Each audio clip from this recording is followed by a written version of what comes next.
I'm recording a dream. So, I have to start over, don't I? So I had a dream last night. Today is the 12th? 12th. August 12th. 2000. 2019, 2017. 2017. All right, so this dream was actually this morning, right before I woke up. I had a dream that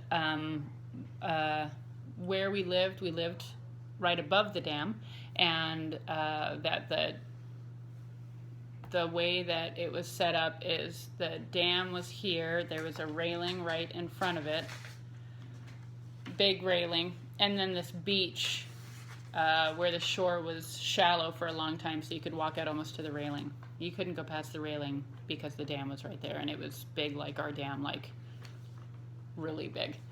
And so, and then after the shoreline and the beach, there was a steep hill and then a bunch of homes, like townhouse, kind of weathered white townhouses up there, and that's where I lived. And so I had, because it's a dream, catapulted myself from my house into the water. As I was catapulting myself, I was flying into the water, and I passed these three guys that all looked similar, and they reminded me of this guy who I had met with his girlfriend in a previous dream,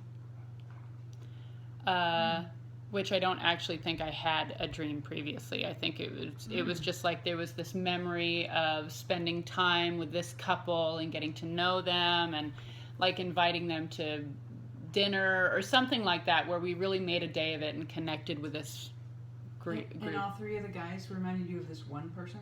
Who was in there, yeah. It was like, oh, the first guy I passed as I'm catapulting looked like him, and then I saw another guy, and then I saw another guy, and I was like, wow, they all look like that one guy. But then the first guy goes, oh, it's that lady that we met. So, and then I went, oh, it is him. So, but it was him just by himself, and he's in the water. It's maybe been a couple of years since I saw him and his girlfriend. And we're talking and catching up, and I realized that what I'm wearing is my 6-year-old's underwear and torn up nylons. And I'm really embarrassed about the nylons. Underneath the underwear. Underneath my 6-year-old son's underwear that I'm wearing. That fits so well that it's a little baggy. I just know, I mean, like, I know, I can show you the underwear. I know exactly which pair they are. I folded them the other day. That's probably why they're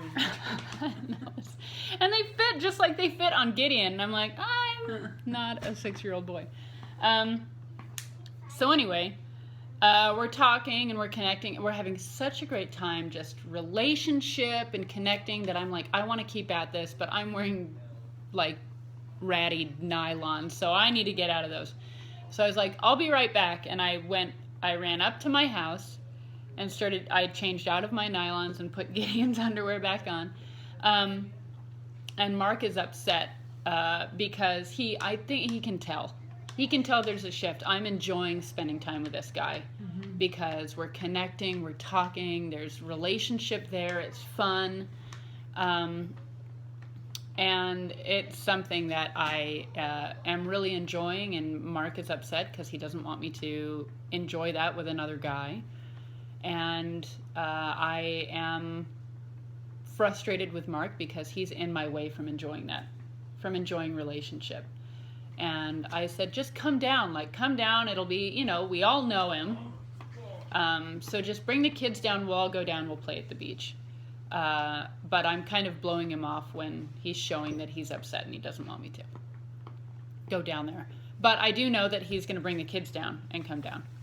So I go ahead of him back down to the beach, and we're continuing to talk. And so what I remember is like an older person, something to do with an older person. Either we're discussing a scenario with an older person, or we just had an encounter with an older person.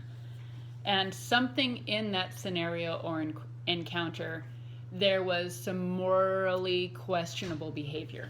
So you and him are recounting what happened in a previous encounter with an older person? No. Let me explain Okay. again. So I forgot to mention the other part, which is I asked him where his girlfriend was. I said, so where's your lady? And he said no. And then No what? just no. Oh, that's all I She's said. not, yeah, Okay. no. And I understood that to be like, they're not together anymore. And then he recounted he gave me information that was more like, remember this? Oh, well, she ended up going here. But because I had already met them before, I already had the backstory and the information I needed. So the information he gave to me was like an old friend. Oh, she ended up pursuing this the way that, what she had been talking about to you. You know what I mean? I don't feel like I'm explaining it well. Hold on. So his girlfriend wasn't there anymore. She had gone off and done something else. Go on, honey. Go on, babe. Yes, it's a devastating punishment. We'll talk about it. That's not right, and we'll talk about it later.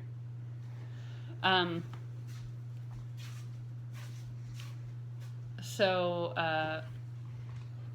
now we're back on the beach, and in that moment, we're either talking about a scenario, or we have just had an encounter with an older person, like bald head, older, like 60s, 70s,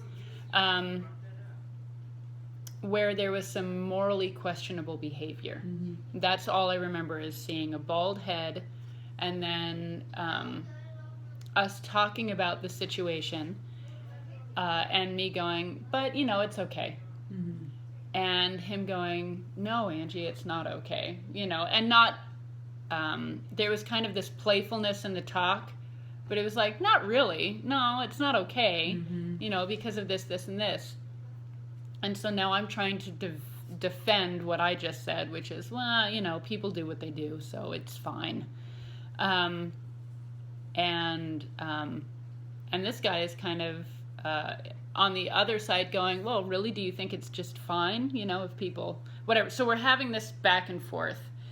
And I've already felt a shift in me, one, where I'm looking to receive something from him. I'm enjoying this interaction with him, and my husband is aware of something off in that.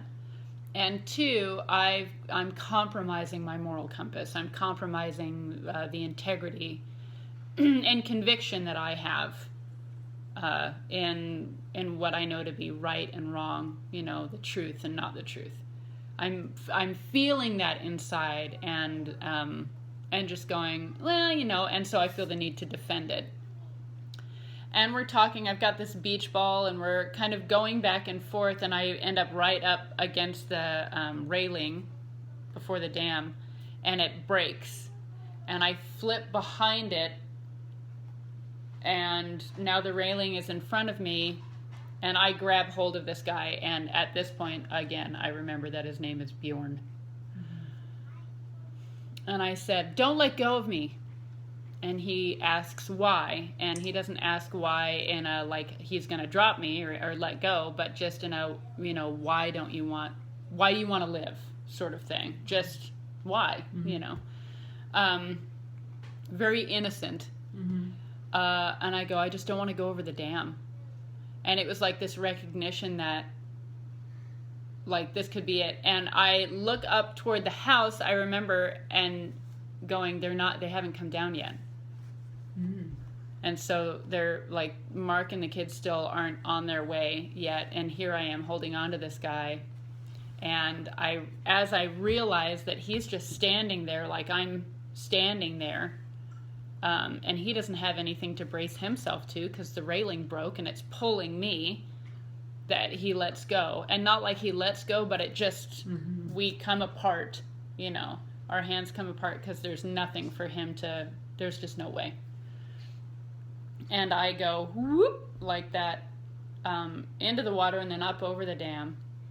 and I can see it's our dam. Okay, that's what I've been picturing. Yeah. Behind the dam. And it's like the full dam, like all the way down.